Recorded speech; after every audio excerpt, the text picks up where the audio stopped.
انت جاي سوي؟ كسكت ولا كسكت، لا تشوفنا ما شفنا لابد ورا البلوك. لا سخل يابا هاي النخله. ايش مالك؟ هي النخله لابده وراك، انت لابد وراها، ما اشوف ايش كبرك وش عرضك.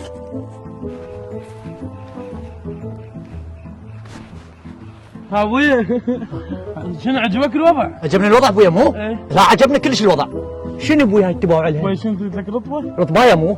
شنو ابويا هاي التباوع لها؟ ابويا خطيه هاي صار لها ساعه 3 ايام اسبوع صار واحد. اخرب بيتك يا ابويا ولك انت ما تستحي؟ ابويا انا بالنسبه لي نيتي صافيه اريد اساعدها، بس علوش نيته سوء. انت شو ما تحترم؟ انا اخوك الكبير كان داخل المستشفى ما اريد. لا والله وكفو منك وكفو منك.